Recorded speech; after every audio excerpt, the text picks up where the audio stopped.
किया गया है कि decide what you want, decide what you are willing to exchange for it, establish your priorities and go to the work. क्या है इसका मीनिंग? साथियों, मीनिंग बहुत स्पष्ट है अगर हम इसको समझते हैं तो। व्हाट यू वांट, आप चाहते क्या हैं। Decide what you are willing to exchange for it.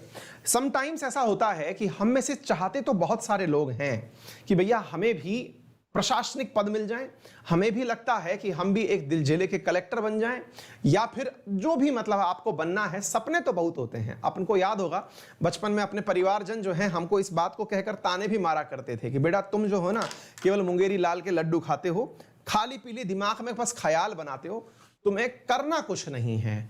क्यों हमको घर वालों ने ऐसा कहा, या कई बार हमें भी लगा यार हम सोचते तो बहुत अच्छा है, यानी कि विजन तो हमारा बहुत पॉजिटिव है। विजन पॉजिटिव से मतलब है यार चाहता तो मैं भी हूं कि भाई मैं देश का प्रधानमंत्री बन जाऊं, यार चाहता तो मैं भी हूं कि यार मैं इस जिले का कलेक्टर बन जाऊं, यार चाहता तो मैं भी हूं कि इस जिले का सबसे पैसे वाला आदमी मैं बन जाऊं, चाहता तो मैं भी हूं कि यार इस शहर का जो सबसे बड़ा व्यवसायी है वो मैं बन जाऊं, इस शहर में जितने भी पोस्टर्स लग रहे हैं वो सब मेरे हों। ये सब में एक चाहत तो है, लेकिन साथियों जो चाहत है ना, इस चाहत की एक कीमत होती है।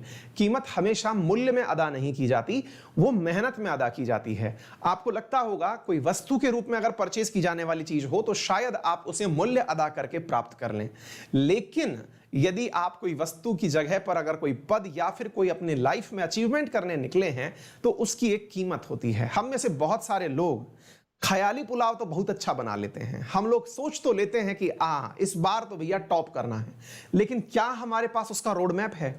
और रोड मैप है तो रोड मैप हमसे क्या बलिदान मांग रहा है ना?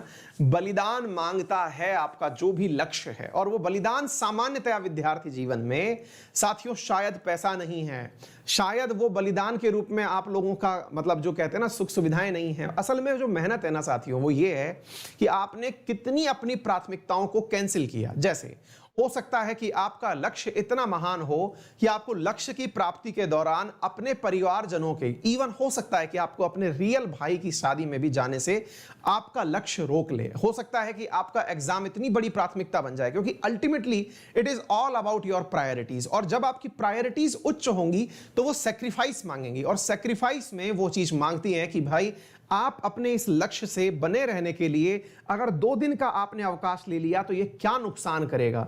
अगर हो सकता है कि आपने 2 दिन की छुट्टी ली और छुट्टी लेने से आपका रिदम बिगड़ गया, हो सकता है कि आपके घर में ही कोई निजी फंक्शन था आप उसमें नहीं जा पाए, हो सकता है कि आपको रातों की नींद खोनी पड़े, हो सकता है कि आपको अपने सारे दोस्त खोने पड़े, हो सकता है कि आप अब तक एसी रूम में बैठकर पढ़ते थे लेकिन नींद आने के कारण आपको धूप में बैठकर पढ़ना पड़े।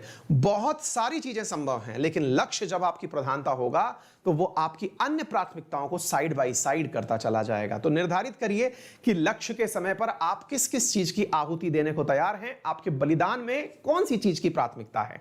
निश्चित ही आप लक्ष्य तक पहुंच जाएंगे। ठीक है, चलिए साथियों तो शुरुआत करते हैं।